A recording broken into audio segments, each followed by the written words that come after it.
Hey everybody, I'm Tyler. I'm definitely an addict. Thank you guys for having me today. I'm honored to be here to discuss my experience with step one. My experience as I understand it and as I've gone through it. Um, I've heard a lot in the rooms and in discussing with people in recovery about, nobody's too stupid to get this, but there's a lot of people that are too smart to get this. And for far too long, I was unfortunately one of those people that was far too smart to get this, to get the solution, to get what actual recovery is, and to just find a way out, right? It was right there in front of me. But I suffer from a very complicated disease, and I thought for a long time that I needed a complicated solution. I looked for that. I searched for it in many different places. I tried many different things. I I suffered for a long time, probably a lot longer than I really needed to. But knowing where I am today and knowing what I've been through, I wouldn't go back and change a single thing. Yeah, I could have spared myself some suffering and those around me. I probably could be in a different place, but I'm right where I'm supposed to be today. I truly believe that. And some of the gifts that I've gotten from recovery and the promises that have come true, they're pretty standard. But just having that peace of mind of knowing that I'm right where I'm supposed to be is probably one of the most powerful. It's not a place I could ever be before. Actually thoroughly doing the steps, living by the principles to the best of my ability, and helping other people, right? Which is one of the reasons I'm here today, is just to share my experience with this. It may not align with other people's, and I always give the disclaimer, this is what I went through. This is my understanding of the book. This is my understanding of the steps. Um, I try and keep it as close to the book as possible. I'm not a fan of adding things to it, because when I do that, I start to overcomplicate things.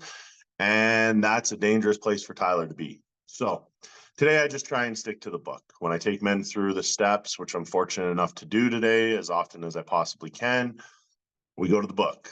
When they are struggling with anything and their life's starting to fall apart a little bit, whether they're whether they're sober or whether they're intoxicated, whatever their situation is, we go to the book. It's the simplest thing that I've ever found. It's the most effective. Unfortunately, sometimes it's just not easy, right? And I can assure anybody here that maybe hasn't experienced this yet, and I'm sure those of you that have, it's definitely worth it. No matter how difficult it gets, it's worth it. It's an experience that I hope everybody gets to experience themselves at some point. I didn't actually know how good it could get, and I think that was one of the reasons that kept me so sick for so long. Was I thought, you know, well, sobriety means my life's going to be boring. I'm going to be sitting here day after day, one day at a time, 1 hour at a time, 1 minute at a time, resisting this urge to pick up a drink or to go do something stupid and burn my life to the ground. It's not the case. Like, lo and behold, here I am today. I don't remember the last time I had the urge to drink or use, and my life in recovery has not been sunshine and roses. It hasn't been, a cakewalk. It is life. It's still life. It's still challenging. It's still unexpected.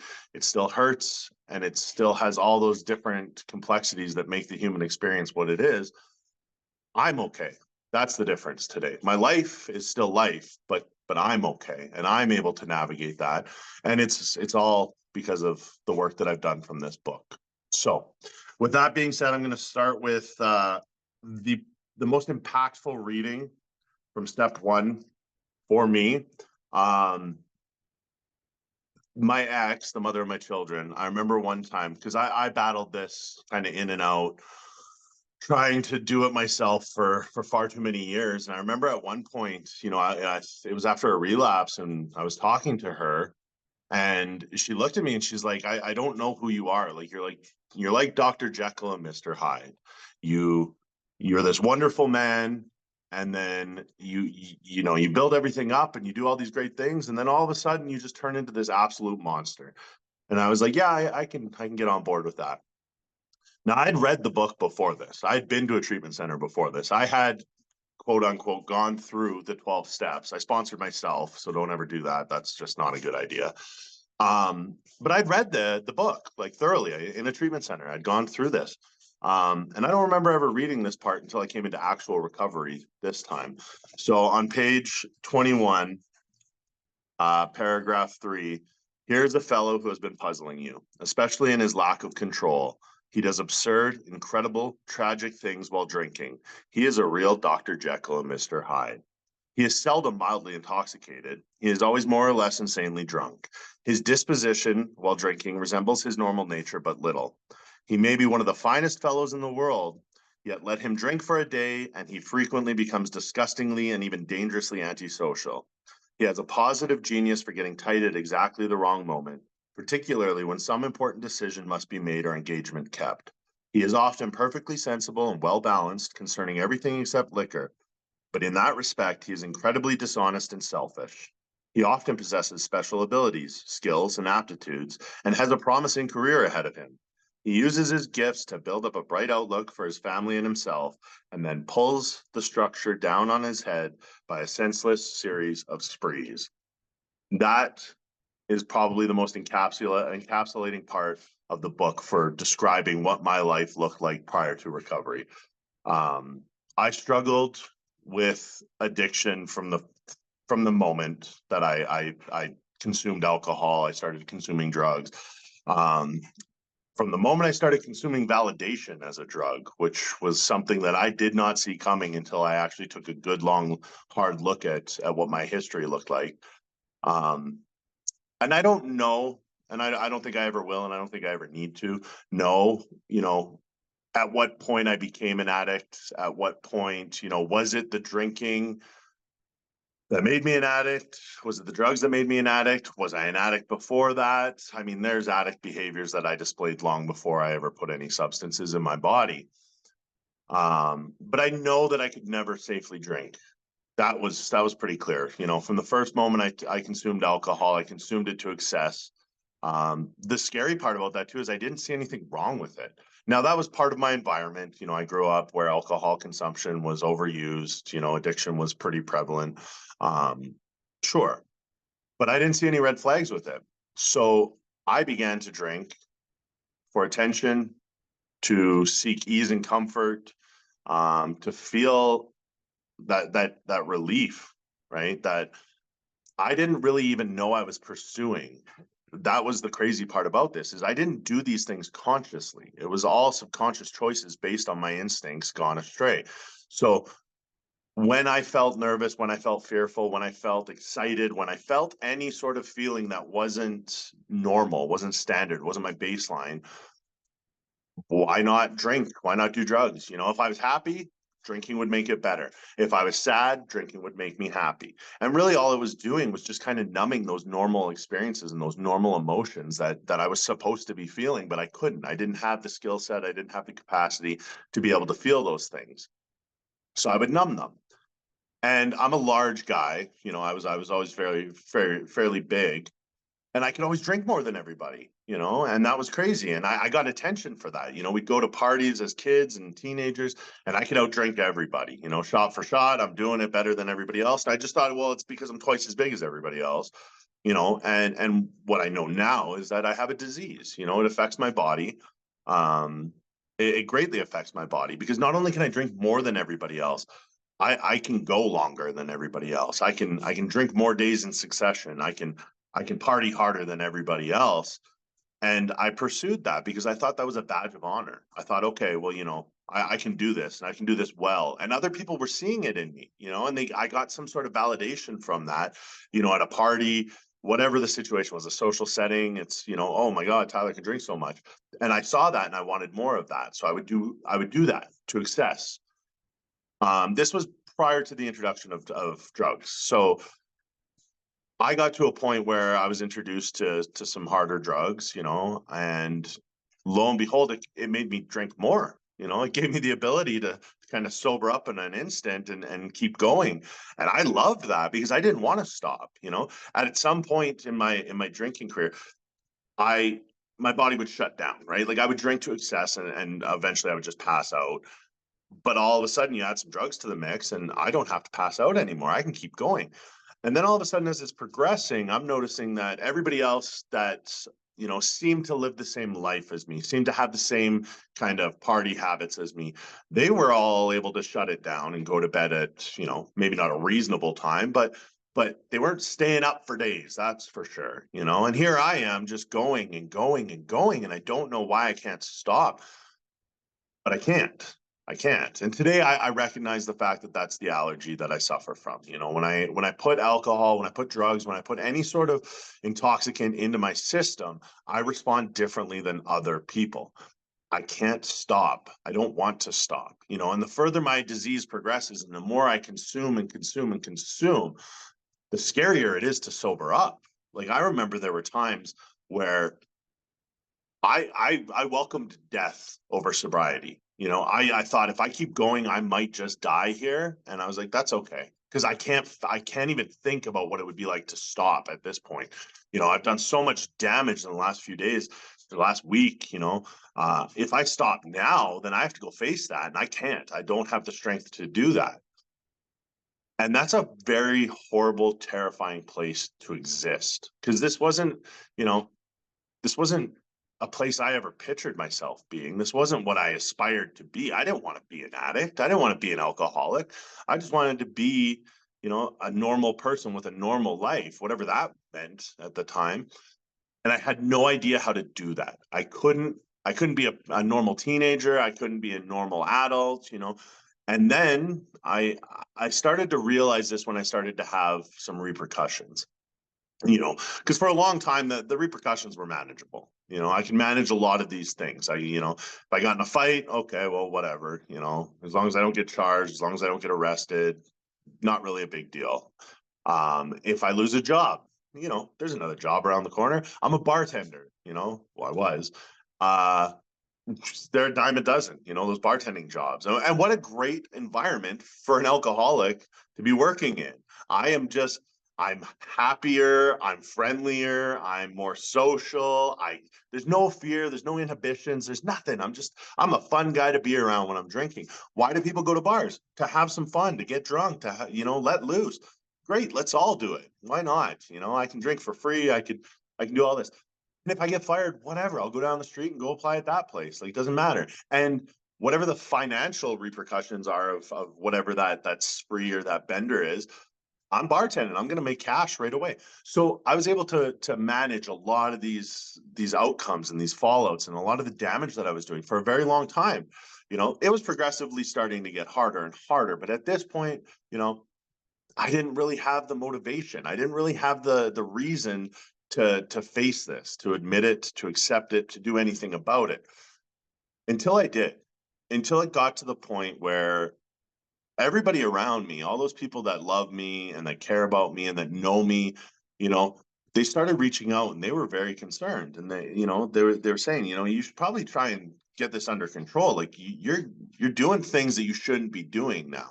You know, by this point, the drug use was getting really out of hand, and I was disappearing for days. You know, I would hide in isolation and I would stay away from everybody, and because I couldn't face the world, right? And if you didn't have booze or drugs, like I didn't want to talk to you. And if you were going to try and put an end to my party, like get out of here. I don't want anything to do with you. Stay away. And this caused a lot of concern for those people that cared about me because, you know, they love me and they want the best for me. And then they can't get a hold of me for a few days and they don't know if I'm alive. They don't know if I'm dead. They don't know if they're going to get a phone call from the hospital saying that, you know, they need to come down and identify my body.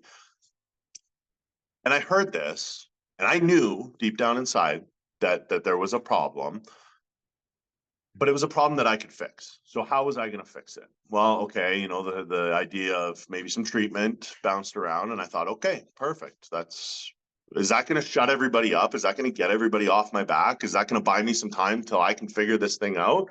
Yeah, it was. That was the solution that I chose in that moment. So I checked myself into a 12-step based treatment center. You know, I walked in the door, they gave me a big book, they gave me a 12 and 12, and, you know, they said, get to work. Again, I decided I would find the smartest person I could find to sponsor me. So I just chose to do it myself. And this was, despite them clearly saying, like, you shouldn't do that. That's not a thing that we recommend. We actually really encourage you to go get a sponsor. And they pushed.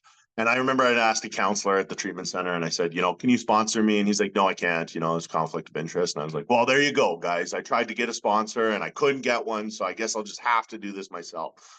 And it was the perfect escape for what my disease wanted, because my disease didn't want me having any help. My disease wanted me to be alone in this. My disease wanted to be able to overpower me and overcome this. Because the scariest part about my disease is it speaks to me in my own voice. And that's a terrifying place to be when I can't differentiate the truth from the false. When I don't know what's real and what's fancied and what's imagined, I will make bad decisions in that moment. And I don't know any better because I believe myself. And that's a pretty scary place. So lo and behold, taking myself through the steps, I didn't find any of those promises that were in the book. I got some things back though. That was cool. I got some sobriety. I got, a new place, a new job. I think I got a new car somewhere in there. Good, right? Like, this is what I was talking about.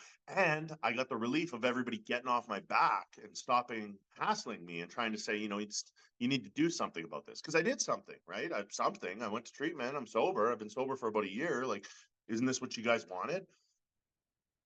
The unfortunate part is without actually putting in the work and doing the steps and ever actually truly getting step one was the problem. Is because step one is worded on the wall as two parts to me. I'm powerless over drugs and alcohol. Sure, I could admit that. I'd lost everything to this. I was checked into a residential treatment center. I was living in the transitional housing. This is months and months of my life. Sure, I'm powerless over drugs and alcohol. But my life hadn't been truly unmanageable yet. And that's why I couldn't get step one. Because as long as I believed that I could manage my way out of that situation, step one was just out of reach, right? I could do a bit of it.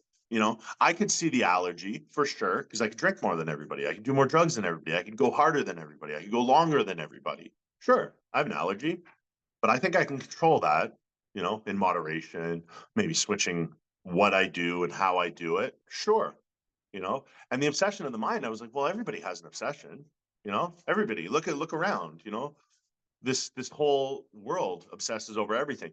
Maybe if I make some healthier choices, maybe if I change the external factors in my life, maybe if I get some things back and I start to rebuild my life, that obsession will go away. And it did, temporarily. That obsession kind of went away, you know, towards drugs and alcohol. The problem is I'll obsess about anything. I'll obsess about work. I'll obsess about money. I'll obsess about, women. I'll obsess about relationships. Doesn't even matter. I will spin out over anything. So I'd removed the drugs and the alcohol from this, and I'd gotten some sobriety, which was great. It allowed me the time to go and get things together in my way. What I had not even an inkling of an attempt to address was the spiritual malady. That you guys need the spiritual help. I don't need a God. Okay. That's where I was at this point. I'm not weak like you guys. I don't need a God to do this. I'll get through this because this is a disease I can think my way out of. So lo and behold, about a year and a half later, I'd been doing really, really well. And I thought, it might be a really good idea if I try some controlled drinking. I've gone this far, right? I haven't burned my life to the ground in a very long time.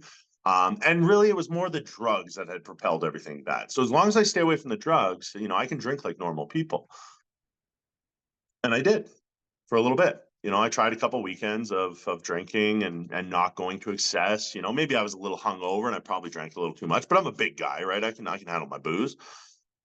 Until one day I blacked out. I fell down the stairs. I pissed in a closet. I woke up to the angriest woman I'd ever woken up to because she looked at me and she was like, you promised we weren't going to do this again. Why are you here? Like, you convinced me that if you drank, it would be safe. And that was not safe. What happened last night was not safe. I saw Mr. Hyde last night and I don't like that.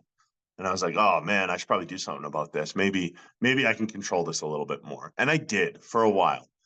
This led to many years of this poor, beautiful woman sticking by my side, trying to support me, and me just building everything up and burning it down, building it up, burning it down.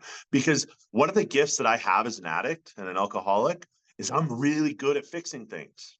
So I spent a good portion of a decade fixing things. And that to me was manageable. I could do that. There was comfort in that for me because as long as I could rebuild it, then it wasn't really a problem, right? No, no. Until I got to the point where I'd lost everything that I thought would fix me. I'd lost my kids. I'd lost my house. I'd lost my wife. I was about this close to losing my job, and my career, and everything was burning down. And I couldn't imagine life with or without drugs and alcohol. And I couldn't imagine myself fixing these things. I created too much damage by this point. I'd lost too much of the things that I thought were important to me. And they were important to me. And that is exactly where I had to be.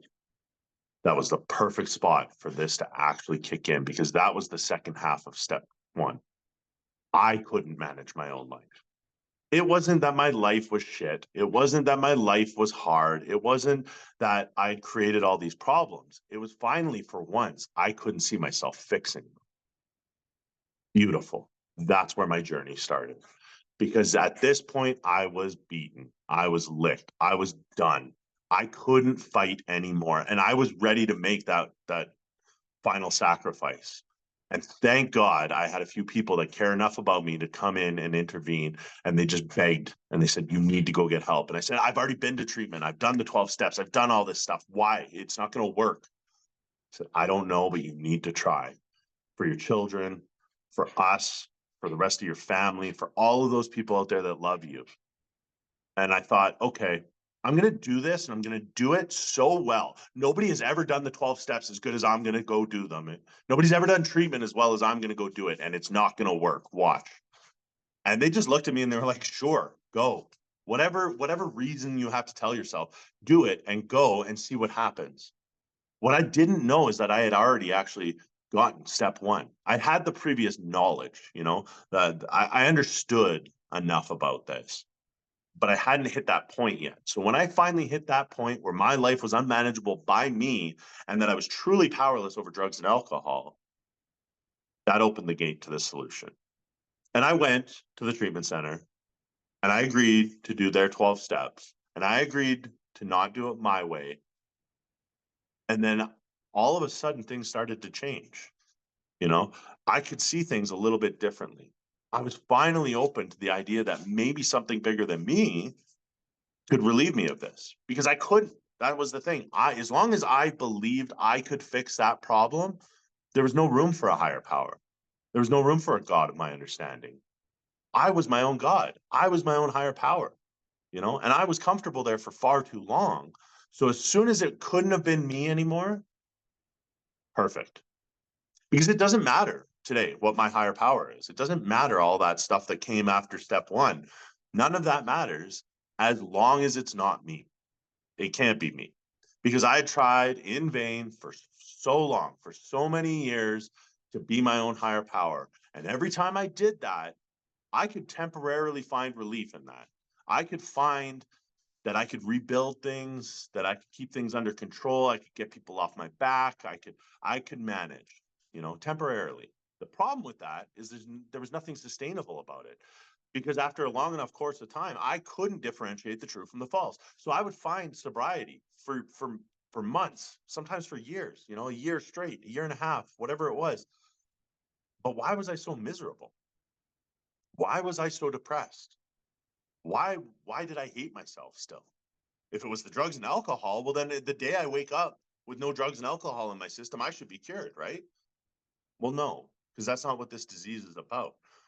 This is a disease that exists inside of me, whether I like it or not. No matter what I put in my body, that disease exists unless I have a solution. And I didn't understand that for so long, and I'm going to jump back into the book real quick here, because this is what qualifies me as an addict and an alcoholic, the way I look at it. And this is one of the questions I always ask guys when I first start working with them is does this align with where they believe they're at? Now, I today very, very distinctly and very clearly separates sobriety and recovery, right? I woke up today sober. I have to do something to change that. I have to put a drug or an alcohol in my system to change the fact that I am sober today. If I don't have a solution, then sobriety is a very dangerous place for me. That's not where I want to be without a solution, because I get sicker if I'm sober without a solution. I get more miserable if I'm sober without a solution. I cannot find any sort of peace without a solution. Sobriety is just not enough for me. So what I ask these guys is on page 52 of We Agnostics. It says, the second paragraph, second full paragraph, we had to ask ourselves why we shouldn't apply to our human problems the same readiness to change our point of view. Were we having trouble with personal relationships? Yeah, sure was. Sober as a judge, I was having problem with personal relationships. We couldn't control our emotional natures. I was an absolute rage machine, snap show, freak out. The only emotions that I could ever feel was happiness and anger. And if I had too much happiness, I considered it weakness, and I had to go into anger, and I had to find something to disturb that. We were prey to misery and depression. Well, why did I want to kill myself after being sober for a year? Right? If it was just the drugs and alcohol, I should be living the best life right now, but I wasn't. So I was prey to misery and depression. We couldn't make a living. Do you know how many careers and job changes and situation changes I went through because I thought that was going to be the solution? That was going to solve all my problems. If I could just get this promotion, if I could just make an extra $20,000 a year, that solves all my problems, right? Except for I'm losing jobs and I'm running away, and I'd get a promotion, I'd stay there, and then I'd be unhappy and I'd go find something else. And no, I couldn't do that. We had a feeling of uselessness. Well, if I'm unable to manage my relationships, I'm unable to have any emotion other than anger and happiness, and I can't stay in a career. And I'm looking at the people that I'm working with, and they've been at these companies for 20 years, and the idea of that is just terrifying to me. Well, then I feel pretty useless, right? Were we full of fear?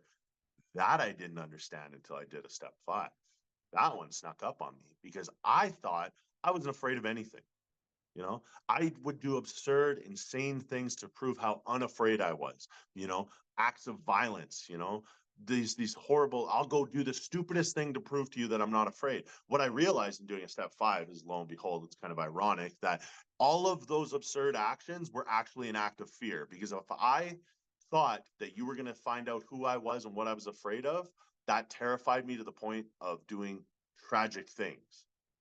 So I was actually full of fear. And in the pursuit of trying to convince everybody that I wasn't afraid of anything, that was actually me just feeding that fear. But a thorough step 5 actually helped me understand that. We were unhappy. We couldn't seem to be of real help to other people. How could I help other people? I'm over here trying to manage my own life. I'm trying to manage an addiction, a disease that's killing me slowly, that's convinced me that I don't have it. How the hell am I going to go help anyone? My mind was consumed with the things that make me sick. I was trying so hard to just stay sober.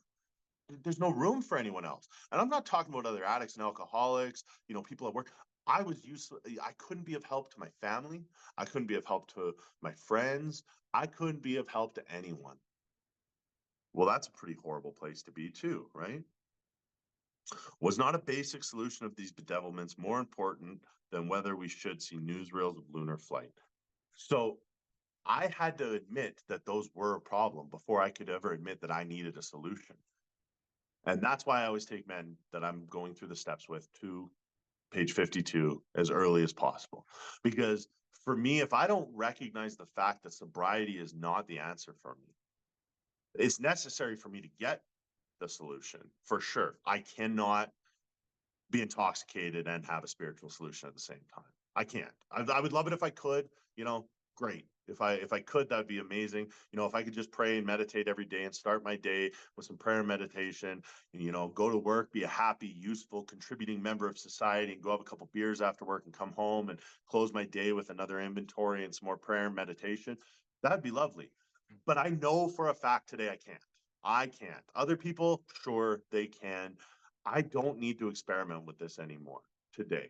I don't. I've thrown in the towel. You know, the jury's not out on this. I am the real deal addict alcoholic. I can't do those things. But if I can stay sober and I can apply the things that I've learned from this program, sobriety is not a challenge anymore. It just comes naturally. I don't know what it would take for me to have a drink or a drug today, but I know that if I steer clear of what the solution actually is, if I don't do the things that got me to this place for long enough, I'm in a very dangerous position. I might just start to think that I can probably manage this on my own, that I don't need to go help other people. You know, I don't have to give back what was so freely given to me, that I don't have to go to meetings. I don't have to work with other addicts and alcoholics. I don't have to work with my sponsor, who's not me today, very, very much not me, thank God. I don't have to make those step 10 calls, you know, I don't have to do those inventories. You know, if I start to do these things, I am going to drift away from the thing that saved my life, which wasn't me. That's the craziest part about this. I don't have a monopoly on this. I don't have a special way of doing it. For once in my life, I don't have the special way of doing this. This is not Tyler's 12 steps. This is not my version of AA or CA or any of the fellowships that operate out of the big book of Alcoholics Anonymous. This is just operating out of the big book of Alcoholics Anonymous. And as long as I remember that and I just stick to what has worked up until this point, I don't believe that I'm in any danger, you know? And I do have fear today, and I do have these things that come up, and I do have these defects that rear their head. And I'm supposed to. That's the beauty of this, is because I'm humble enough today to say, this is happening because I'm human. You know, I'm a spiritual being having a human experience, and I'm going to be flawed, and I'm going to stumble, and I'm going to fall. And as long as I turn back to what got me here, I'll be okay. You know, I can match that fear with a little bit of courage. I can have the faith to know that if something's happening today, it's supposed to be happening. You know, that's not my way of doing it. There's a bigger picture here. There's a lesson to be learned here. There's an opportunity to be free from that defect of character because I asked for it. When I was in step 7, I prayed to God as I understand God. And I said, show me what I don't know. There's too much of what I do know in my life. Now it's time for you to show me what I don't know. So when these old habits, these behaviors, when these things come up, which they inevitably do, I have a solution. I just go back to the book. What does it tell me in the book? It tells me that I continue to watch for selfishness, dishonesty, fear, and resentment. And when they crop up, I just do some stuff about it. It's a really simple procedure. And as long as I do that, and as long as I continue to reach out to my sponsor who guided me through the steps, who continues to guide me, and this is not somebody that, you know, makes my financial decisions for me. This is not somebody that tells me exactly what I need to do at every step of the way. This is somebody that just helps me see myself in these situations when I want to be selfish. You know, when I want to be dishonest, when I want to be resentful, you know, because what about those resentments I don't want to give up? What about those ones where I want to hold on to that a little bit longer? I need to remind myself that that's what got me in this mess. That's what got me to step 1, was not being willing to look at that stuff, was thinking that I could manage my resentments, that I could manage my fears, that I could manage my dishonesties, you know, but I can't. It just makes me selfish. Because as long as I'm looking at this world through a selfish lens of how do I get what I need to get out of this, I will forever be in a cycle, you know, and I'm going to repeat those stages of a spree where, yeah, sure, I would come out of it after a relapse, you know, and a bender and a heavy one, and I would emerge remorseful. I hated it. I hated who I had become. I I would have passed a polygraph test in those moments when you asked me if I was ever going to drink or do drugs again. And I said, no, I wasn't going to. I absolutely hated that. And I told the truth as I could see it, that I didn't want to do that again. I made promises that I couldn't keep. And then I inevitably ended up back in that same spot over and over and over again until I just couldn't take it anymore. And that was exactly where I needed to be.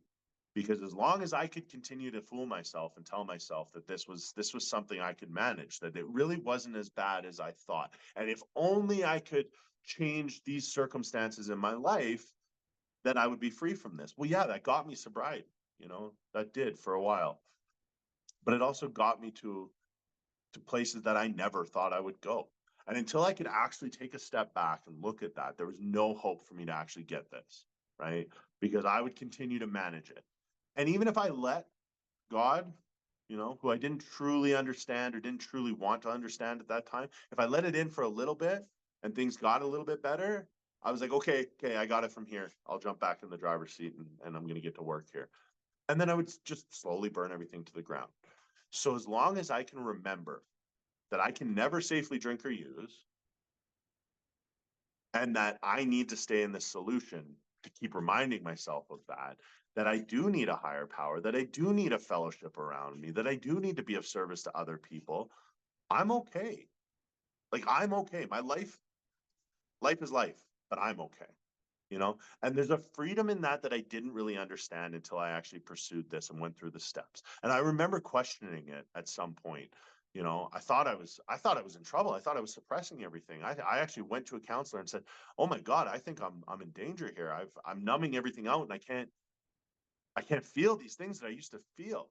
And she laughed at me and she was like, "Dummy, that's what we're talking about. That is what recovery actually is. That is true inner peace. You're finally feeling it." And I still questioned it, you know, because it was so foreign to me. And today, as long as I just remember that I need to keep doing this, you know, I just need to keep doing what got me here, I'll be okay. And that's why I'm here with you guys today. So thank you very much for having me. Thank you for allowing me the opportunity to be here and to share some of my story, my understanding of the steps. Thank you.